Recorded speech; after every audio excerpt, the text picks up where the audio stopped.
이강진 변호사입니다. 국토교통부에서 지역주택조합 실태 점검 결과에 대해서 보도자료를 내놨습니다. 이에 대해서 한번 살펴보도록 하겠습니다. 먼저 합동점검을 통해서 불합리한 공사비 증액을 확인되었고 사업지원 등 분쟁 조정을 했다라고 하면서 전수 실태 점검 완료된 396개 조합에 대해서 위반 행위 614건을 적발했고 형사고발 등 엄정 조치를 하겠다라고 합니다. 대통령 선거 과정에서부터 여러 차례 이야기가 나왔던 지역주택조합 사업과 관련해 가지고 대통령께서 국토교통부에 실태 점검 지시를 했고 그에 따라서 국토교통부에서 실태 점검을 해서 결과 발표가 되었는데 점검 기간은 약 한 달 열흘 정도 이루어졌던 걸로 보이고 그리고 지자체 전수 점검 부분까지 포함을 하면 약 두 달가량 정도 진행이 되었습니다. 그 이후에 이제 완료된부터 한 20일 정도에 걸쳐 가지고 이제 자료를 정리해서 대출 이번에 내놓은 것으로 보입니다. 점검 결과 중에서 의미 있는 부분은 뒤에 별도로 정리를 해 놓았고 개인적으로는 지금까지 확인된 내용들 전체적으로 봤을 때는 사실 사업과 관련된 큰 의미 있는 내용들은 없지 않을까라는 생각이 있습니다. 뒤에서 이야기하겠지만 간략하게 보면 이제 합동점검 8곳 중에 4곳에서 이제 시공사가 과도한 증액을 요구하는 것으로 확인되어서 건설분쟁조정위원회에서 조정 신청하도록 공고가 이루어졌다라는 부분이고 아마 이 조정 신청 단순히 조정 신청하는 것들을 몰라서 지금 안 한 것이 아니라 조정을 한다 하더라도 실제로 시공사에서 안 받아들이면 의미가 없게 되는데 이번에 조정 신청을 권고한 곳들 같은 경우는 시공사에서도 국토교통부에서 조정위원회에 조정 신청을 하도록 권고했는데 무작정 안 받아들이고 조정안이 나왔음에도 불구하고 시공사가 무작정 안 받아들이고 버티는 경우는 많지 않을 것으로 솔직히 생각이 들어서 아마 이 건에 대해서는 시공사가 어느 정도 조정 결과에 대해서 받아들이고 마무리가 되지 않을까 보이는데 애초에 이렇게 시공사가 조정 결과가 나오면 이것을 받아들이고 끝이 나면 다행인데 대체로는 시공사 측에서 안 받아들이는 경우들이 많아서 사실상 이 조정을 하는 게 시간만 끌고 결국 그 시간을 끄는 동안에 결국엔 공사비는 또 증액이 되고 하는 부분들이 있어서 현실적이지 않아서 사실 조합 측에서도 이러한 조정 절차를 거치는 것이 큰 의미가 없다라고 생각하는 부분들이 사실 많이 있다고 보입니다. 그리고 조합원에게 일방적으로 불리한 내용이 포함된 조합가입 계약서나 시공사의 배상 책임을 배제한 불공정 계약 등 약관 위반 소지가 있는 부분에 대해서는 공정히 시정 조치하도록 한다라는 부분인데 이 조합원에게 일방적으로 불리하다라고 하는 건데 결국에는 조합원들이 모여가지고 조합이 되는 것이고 조합원들에게 불리하다고 보지만 만약 나가려고 하는 조합원 입장에서 그 반대편에 조합과 같이 해서 어쨌든 사업을 하자는 입장에서 있는 조합원들 입장에서는 이러한 것이 불리하다라고만 볼 수 있는 건지에 대해서는 솔직히 의문이 있어서 이 불리하다라고 하는 측면이 나가려고 하는 조합원 측면에서 불리할 뿐이지 사실 이 조합원이 된 입장에서 본다 하면 과연 이것이 항상 불리한 건지에 대해서는 한번 고민을 볼 필요가 있다고 생각됩니다. 예, 나머지 부분도 뒤에 상세하게 나오니까 한번 살펴보고 이 공사비 증액 관련된 부분들 뒤에서도 또 상세하게 나와 있고 이 부분이 상당히 중요하게 다루어졌고 앞서도 이제 이야기가 나왔고 두 번이나 언급된 부분으로서 사실 가장 의미 있는 이번에 나온 점검 결과이지 않을까 싶습니다. 한 조합 같은 경우는 이 시공사에서 저렴한 공사비를 제시하고 주된 공장이 누락된 도급 계약을 체결한 후에 이제 설계 변경을 통해서 증액을 요구한 사례가 확인되었다는데 이 부분 같은 경우는 우리 흔히 말하는 이제 일군 건설사 사실 일군 건설사라고 하면 대부분의 건설 아파트를 짓는 건설사들이 일군 건설사긴 하는데 우리가 흔히 생각하는 거는 탑 10 안에 드는 건설사 정도를 일군 건설사라고 보는데 그것보다 좀 더 아래인 22 내외라든지 한 30위권이라든지 이런 정도에 되는 조합들 시공사들 같은 경우에 사실 이러한 형태를 굉장히 많이 취하고 있었습니다. 그래서 실무상에서는 애초에 좀 더 비싸다고 하더라도 탑 10 안에 드는 건설사에서는 물론 이런 부분이 아예 없지는 않은데 그래도 하위권에 있는 건설사에 비해서는 상대적으로 적어서 향후에 브랜드 가치라든지 이런 것들을 다 고려를 해서 차라리 그냥 탑 10에 조금 더 돈을 주고 하자라는 경향이 많았는데 요즘 같은 경우는 이제 시공비가 너무 많이 차이가 나기 시작하면서 이제 사실 이렇게 저렴한 공사비로 내세우는 이제 약간 뒤에 있는 시공사들 약간 탑 10에 속하지 않는 공사를 택하는 경우들도 많이 있고 특히나 이제 이 시공비 같은 경우는 이제 지방이나 이제 외곽 지역 같은 경우에 있어서는 사실 토지 비용보다 시공비, 건설비가 사실 대부분의 비용을 차지하다 보니까 건설비가 약간만 올라간다고 하더라도 이제 분담금이 많이 차이가 나다 보니까 건설비에 예민할 수밖에 없어서, 그리고 브랜드가 아무리 좋다고 하더라도 어차피 위치상에 불리한 점이 있어서 그냥 이제 조금 더 저렴한 공사비를 택하는 경우들도 많은데, 그러한 점을 노리고 이제 좀 하위권 건설사들에서 의도적으로 설계 변경을 통해서 증액을 요구한다거나, 특히나 제일 처음 단계에서 이제 조합원 모집 단계에서 저렴하게 한 다음에 이제 설립 인가를 받고 사업 승인을 받는 요 과정에서 이제 기간이 늘어지기 때문에 당연히 올라갈 수밖에는 없지만,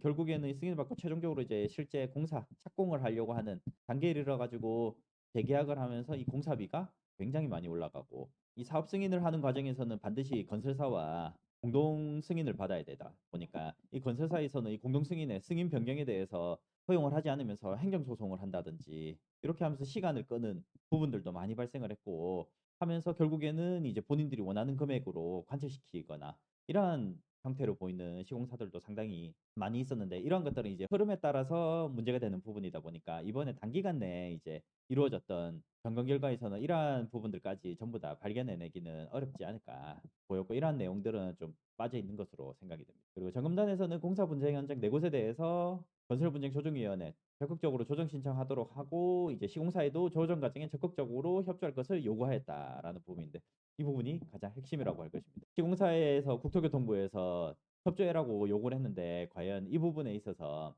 시공사가 이 조정에 대해서 무작정 거부를 하는 것이 쉽지 않을 것으로 보이고, 다만 지금 이러한 조합들 같은 경우는 그나마 이제 딱 시기가 맞아가지고 굉장히 운이 좋게 조정이 될 것으로 보이는데, 지금 현재 시공사와 분쟁이 벌어지지 않은 많은 조합들 같은 경우도 결국에는 입주 시점이라든지 아니면 뭐 승인을 받고 공사를 착공한 시점이라든지 언제든지 이러한 공사비와 관련해 가지고 분쟁이 발생할 수도 있음에도 불구하고, 이러한 조정 자체가 과연 향후에도 시공사들이 쉽사리 받아들일지, 이런 것들에 대해서 의문이 남아서 사실 일회성 대책이지 않을까라는 생각이 있습니다. 그리고 불공정 계약과 관련해서는 조합원에게 불리한 내용을 담은 조합가입 계약서 운영 중이었다라고 했는데, 앞서 이야기 드린 것처럼 계속 사업을 하려는 입장에서는 어떻게든 조합원들이 자꾸 탈퇴를 하면 사업이 점점 더 어려워지고 하기 때문에, 이러한 부분들 같은 경우는 탈퇴하지 않는 조합원들 입장에서는 불리하다고만 볼 수 없기 때문에 이 부분은 약간 좀 일방적이지 않을까라는 생각도 있고, 더군다나 이제 이 가입 계약서 같은 경우는 최초 가입 시에는 문제지만 가입한 이후에는 대부분의 권리 의무 관계가 규약을 통해서 설정이 되는 것이기 때문에, 조합원 가입 계약과 별개의 규약 내용을 설정을 하면서 조합원에게 불리한 내용들을 많이 넣는 경우들도 있고, 결국 이 총회 규약을 만들려고 하면 총회 결의가 필요하기 때문에 총회 결의를 통해서 다 이루어졌다라고 해서 규약을 적용을 받기 때문에, 조합 가입 계약이 유리하게 돼 있다고 하더라도 결국 규약에서 불리하게 결정이 된다라고 하면 이 조합 가입 계약서를 유리하게 바꾼다라는 게 그리 의미가 있을까라는 거에 대해서 좀 의문이 있습니다. 그리고 일부 시공사가 도급 계약서에서 이제 시공사의 배상 책임을 배제하거나 시공사가 지정한 법원에서만 받을 건 갖도록 하는 불공정 계약 조가 삽입 사실 확인되었다라는 건데, 특히나 이 시공사가 지정한 법원이 이제 전속 관할이라고 해가지고 이제 대부분 서울에 소재를 많이 하고 있어서 이 서울 재판을 반드시 해야 된다라는 부분에 있어서는 사실 이런 부분은 조합 입장에서는 이제 변호사 비용이라든지 이런 부분들이 또 증가를 할 수도 있는 부분들이고 해서, 관할권 관련해서는 조합 사업장이 있는 데서 하는 것이 사실 더 현실적이지 않을까라는 부분인데, 시공사에서는 이러한 전속 관할권 갖는 것을 원하고 있어서 이러한 불공정 계약 조항 같은 경우는 사실 좀 시정이 되면 좋을 것 같습니다. 그래서 공정위는 조합과 시공사 측에 의견 제출 요청했고, 시정 의사가 없는 경우 약관 심사를 통해서 시정 명령 등 조치할 계획이다라고 하고 있는데, 근데 이것도 마찬가지로 뭐 시공사에서 받아들이지 않는다라고 하면 뭐 실효성이 있을까에 대해서는 의문이 있습니다. 그리고 특히나 이제 이 네 개 조합에 대해서 사업 정상화를 위한 분쟁 조정 지원이 이루어졌다라는데, 정말 이 네 개 조합 같은 경우는 행운이라고 할 수 있다라고 생각이 듭니다. 향후에도 여러 조합들이 각각의 문제에 막 부딪히게 될 건데, 그때마다 이러한 국토교통부에서 지도를 한다든지 이러한 부분들이 이루어지지는 않을 것으로 보이기 때문에, 결국 일부 조합에서 혜택은 보게 되었지만 결국에는 전반적인 내용에 있어서 근본적인 해결책이 되는 부분은 사실 없지 않을까라는 부분에 있어서 좀 안타까운 부분이 있습니다. 분쟁 조정 지원이 이루어진 것을 보면 조합과 시공사 간의 공사비 증액 문제를 두고 분쟁을 겪고 있는 조합에 대해서 합의를 도출할 수 있도록 지원을 했고, 또 시공사 법정 관리 등 공사 중단 이후 중도금 추가 대출이 어려운 상황에서 허그 보증 관련 규정 개정을 통해서 사업이 재개될 수 있도록 지원을 하였다는. 23년 10월 이후 100% 보증하는 것으로 100% 허그 내고규가 개정이 되었으나 해당 사업장은 80% 보증 적용 당시에 처리되어서 추가 대출도 80% 보증만 가능한 은행은 100% 보증 요구를 해서 추가 대출이 이루어지지 않고 있었는데 해당 사업장 같은 경우도 추가 대출 시 현행 보증비율 100% 적용 가능하도록 개정을 해서 추가 대출이 이루어지도록 했다라는 거죠. 지자체 전수조사 결과와 관련해 가지고는 보면 정보 공개하지 않거나 지연 공개한 사례, 그리고 뭐 가입계약서 작성 부적정하다라든지 허위 과장 광고 모집, 이런 뭐 전형적인 내용들도 현재도 문제되고 있고 과거에도 많이 문제가 되어 있지만 미래에도 결국에는 해당 부분에 대해서는 동일하게 문제가 될 수밖에 없다고 보입니다. 사실 주택법에서 문제가 있어서 이 정보 공개와 관련해서 꽤나 상세하게 이제 규정을 마련을 했는데 규정을 상세하게 마련하다 보니까 정보를 보는 조합원들 입장에서는 좋아지기는 했지만 조합 입장에서는 이 상세한 내용을 모두 지켜서 공개하거나 뭐 서류를 작성한다거나 하는 것이 사실 쉽지 않은 부분이 있습니다. 왜냐하면 이 물론 다 공개를 하고 하는 것이 맞기는 한데 조합 입장에서는 비용을 최대한으로 줄여가면서 어쨌든 사업을 진행을 하는데 목적을 두고 있지 자료를 공개하는데 목적을 두고 있지는 않으니까 이런 부분을 놓치거나 하는 부분들이 발생할 수밖에 없고 그러면서 이제 이렇게 문제가 되는 뭐 자료를 공개하지 않았다거나 지연 공개했다. 이렇게 해서 지금 판단나는 부분들도 있습니다. 특히 미공개 같은 경우는 꽤나 공개를 상세하게 하는 조합들 같은 경우도 해석상의 차이로 인해서 이제 미공개했다라고 이제 뭐 판단이 나서 문제가 되는 경우들도 있어서 이런 부분들 같은 경우는 뭐 판례라든지 행정 지도 같은 것들을 좀 면밀하게 해서 사전에 문제되지 않도록 하는 것이 좋지 않을까 생각합니다. 그래서 뭐 시정명령 과태료 이런 것들이 대부분 나왔는데 506건에 대해서는 뭐 시정명령 과태료 등 행정처분 진행 중이고 위법한 중대사항 이런 건은 형사고발 조치 취할 예정이다라고 하고 있는데 뒤에서 보면 알겠지만 이 형사고발 조치라고 하지만 이제 대부분이 이제 정보 공개에 관련된 이제 사실 처벌 수위가 좀 낮은 부분들이어서 형사고발이라고 하니까 뭔가 중대한 범죄라고 보일 수도 있지만 사실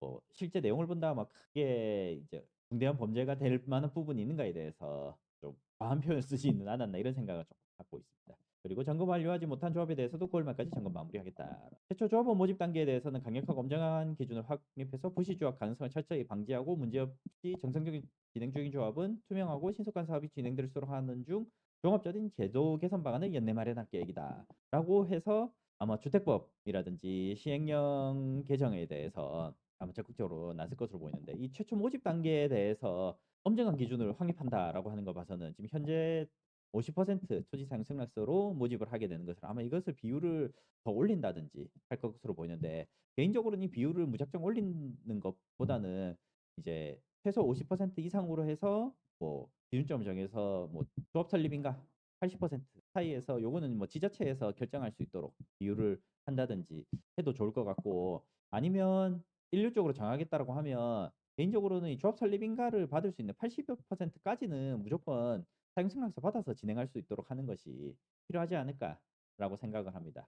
다만 이러한 부분에 있어서는 지금 새로 모집하는 조합들 새로운 지역주택조합은 거의 없는 상태로 보입니다. 그래서 물론 이제 새롭게 시작하는 조합도 일부 있기는 하지만 새로운 지역주택조합이 과거에 비해서 많지 않기 때문에 이렇게 최초 모집 단계를 엄격한 기준을 통해서 만든다고 하더라도 사실 애초에 조합 자체가 새로 만들어지지 않기 때문에 현재는 새로운 시작되는 것보다는 일단은 만들어진 조합을 어떻게든 잘 사업을 진행할 수 있도록 해서 마무리까지 지을 수 있도록 도와주는 게 사실 더 궁극적인 해결책이 아닐까라는 생각이 있습니다. 구체적인 내용을 보면 이제 내곳 공사비 조정 관련해 가지고 이제 증액 근거가 없다라고 하는 것들이 대부분인데 이것을 이제 보면 증액 근거 없이 아무런 근거 없이 그냥 무작정 올렸다 이렇게도 볼 수 있지만 증액에 대한 근거를 지금 당장 자료를 확인을 만들어내지를 못했던 뭐 취합을 못했던 부분들이 있어서 해당 부분에 대해서 증액 근거가 없다라고 판단을 됐을 부분들도 있기 때문에 이 부분 같은 경우는 이제 조정 단계에서 이제 좀 더 상세하게 아마 다퉈지고 그 과정에서 결정이 되지 않을까 이렇게 생각이 있습니다. 예, 국토교통부 같은 경우는 이제 한 달 정도 이제 조사를 점검을 했기 때문에 그 과정에서 시공사에게 이제 자료를 요청을 하고 시공사에서도 자료를 미리 준비했다라고 하면 모르겠지만 자료가 제대로 준비 안 됐던 데들 같은 경우는 이 점검이 끝나기 전까지 자료를 제출하지 못해서 이런 부분으로 결론이 난 부분들도 있을 것 같아서 해당 부분은 조금 더 지켜봐야 되지 않을까 싶긴 합니다. 그리고 조합 8것에 대해서 일방적으로 불리한 내용, 가입계약서 이런 내용들을 하는데 앞서 이야기 드린 것처럼 가입계약서 같은 경우는 불리하다라고 보는 부분은 좀 신중하게 볼 필요가 있다고 생각이 들고 사업 약정서라든지 도급 계약서 같은 경우는 이러한 부분들 같은 경우는 이제 시정이 필요하지 않을까 개인적으로는 생각이. 그리고 이 조정 지원을 받은 네 곳은 뭐 행운이라고 아까 말씀드렸는데 이제 공사비 증액 합의를 이루지 못해서 입주 지연이 발생했는데 이제 조정 신청을 통해서 당사자 간 합의가 되었다라고 하는 부분들입니다. 그리고 보증 한도 관련해 가지고는 내규를 개정을 해서 100% 적용해서 추가 보증금, 추가 대출이 나올 수 있도록 그렇게 되었다는 부분입니다. 그리고 시공사가 PF 연대 보증이나 착공 이행, 착공 조건 미이행 그러니까 공급 계약료입니다. 그러니까 조합원 모집이 충분히 되지 않았다는 이유로 실기 착공을 거부했던 부분들이 있는데 이 특별점검 계획으로 시공사에게 PF 대출 협조하고 연내 착공해라라고 해가지고 합의가 이루어졌다라고 하는데 합의라고는 하지만 사실상 시공사한테 다소간 압박이 되지 않을까 싶었고 해당 부분은 이제 이 조합 같은 경우는 사실 이번 점검으로 인해서 굉장한 혜택을 보았다고 저는 개인적으로 생각을 합니다. 그리고 뭐 도면 차이로 교통 영향 평가, 재심의에 따른 사용 검사 지연 우려 부분이 있었는데 지자체와 재심의 없이 변경 신고를 통해서 보완 조치하는 것으로 합의해가지고 이 부분 같은 경우도 사실 이번 점검으로 굉장히 득을 보았다라고 생각이. 지적 및 조치 사항들을 주로 보면 제일 많은 것은 정보 공개 위협입니다. 이 정보 공개가 제대로 아예 안 된다라고 해가지고 이것 통해서 뭐 비리를 감추는 거 아니냐 이렇게 하고 있는데 사실 이제 이 주택법 12조에 따라서 이 정보 공개를 하지 않을 경우에 있어서는 형사 처벌이 되고 해당 부분에 대해서는 형사 고소를 하는 경우들이 이제 많이 늘고 있어서 이 정보 공개 미흡 부분은 이 공개를 아예 안 하는 것과 다소 미흡하다. 공개를 하긴 했는데 이제 법에 따른 공개가 제대로 이루어지지 않은 부분들이 누락이 발생한 부분이 있지 않나 이런 것들을 좀 구분해서 볼 필요가 있다고 보이고 그래서 이 형사 고발 같은 경우는 아마 21건 이런 부분들이 이제 제대로 공개가 이루어지지 않았던 부분들이고 나머지 같은 경우는 아마 일부 누락이 됐거나 뭐 해석상의 문제 이런 것들이 있었지 않았을까라는 생각입니다. 그리고 실적 보고서 미작성. 사실 이 부분 같은 경우는 간과하고 있는 조합들이 꽤 많은데 이 실적 보고서 사실 큰 내용은 아닌데 이 실적 보고서 주택법에 따른 실적 보고서를 반드시 작성해서 보고를 하고 공개를 해야 된다는 부분들. 이제 업무 대행사도 작성을 해야 된다라는 부분들 주의를 해야 하겠습니다. 그리고 가입계약서 작성 및 설명 의무 위반 이런 부분이 있는데 이 사실 이 형사고발 조치도 전혀 없는 것으로 보이면 이 가입계약서 작성 및 설명 의무 위반 같은 경우는 이 어떤 부분인지 정확하게 설명은 나와 있지 않아서 아마 약관규제법 위반이지 않을까라는 생각이 있고 하지만 이미 가입을 해가지고 있는 조합들 같은 경우에 이 가입계약 작성에는 설명 의무 위반이 어떤 건지에 대해서 사실 좀 어떤 건지 조금 의문 부분이 있습니다. 그리고 총회 의결사항 미준수 부분이 있습니다. 여기에도 보면 형사고발이 0건으로 되어 있는데 지역주택조합을 규율하는 주택법 같은 경우는 총회 의결사항을 반드시 총회를 거쳐야 되는 의결사항에 대해서 이제 시행령이라든지 이제 시행규칙에 규정을 하고 있는데 재건축 재개발 같은 경우는 도시정비법을 따르고 이 도시정비법에 통해서 반드시 의결을 거쳐야 할 사항에 대해서 규정을 하면서 이것을 거치지 않고 집행을 했을 경우에는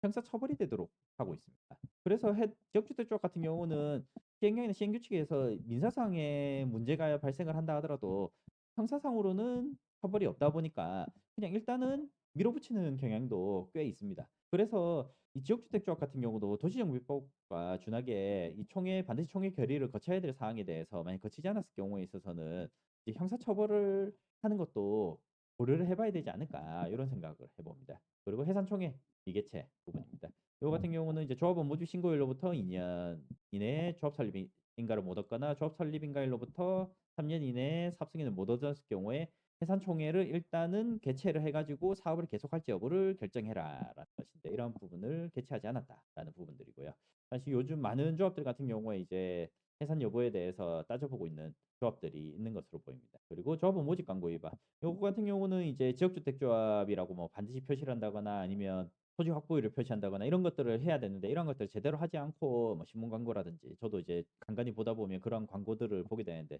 조합원 모집 광고 위반한 것들이 상당히 많이 보이는 부분들이 있습니다. 그리고 개인적으로 이제 인터넷 통해서 하는 경우 뭐 블로그 이런 것들을 하는 것 통해서도 이제 지역주택조합인 경우에 있어서는 결국 광고의 부분이기 때문에 이 지역주택조합임을 밝혀야 되고 그리고 토지 확보율이라든지 이런 것들을 확 공개를 해야 될 것인데 이런 부분들을 제대로 기재하지 않고 그냥 좋은 면만 계속 밝히다 보니까 이런 조합 모집 광고 위반 부분이 많이 발생하고 있는 것으로 보입니다. 그리고 자금보안 대행 위반, 그리고 회계감사 미이행, 업무대행사 선정 부적절. 이 업무대행사 선정 부적절 부분은 뭐 업무대행사가 갖춰야 되는 이제 자본금 요건이라든지 이런 것들을 안 맞췄다라는 것인지 이것도 이제 어떤 건지 조금 궁금한 부분이 있습니다. 그리고 조합원 모집 신고 위반도 있는데 이것도 조합원 모집 신고를 형사처벌한 거는 모집 신고를 하지 않았음에도 불구하고 승인 이제 수리가 되지 않았음에도 불구하고 모집을 했다라는 것인지 그런 부분들이 문제가 된 것인지 한번 살펴볼 필요가 있는데 이것도 구체적인 내용에 있어서 확인이 현재는 불가능합니다. 가입 비등 예치 위반 그리고 조합원 공개 모집 위반 이런 것들도 내용이 있습니다. 그 외에 시정명령 미행이라든지 조합 운영 부적절들 각종 내용이 있는데 사실 이러한 부분들 같은 경우에 형사 고발된 조치들이 있는데 이 형사 고발된 조치들 어떤 것인지 사실 개인적으로는 궁금한 다른 내용들보다도 이제 이 형사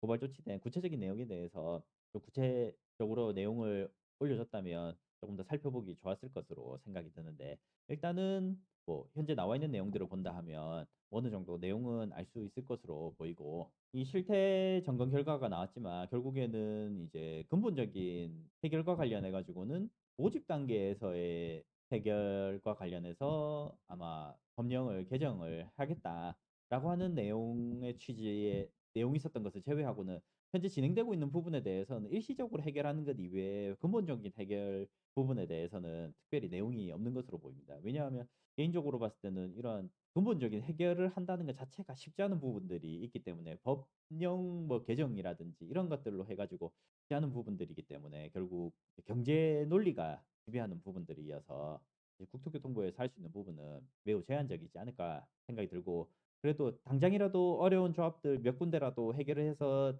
사업이 진행될 수 있도록 했다는 것 자체가 그래도 의미가 있고 종종 이러한 부분들을 점검을 해 가지고 그때그때 문제되는 조합들의 업무를 숨통을 좀 틔워 주면 조금 더 지금 어렵게 가고 있는 조합들이 풀릴 수 있는 부분이 생기지 않을까라는 생각을 해 봅니다. 여기까지입니다.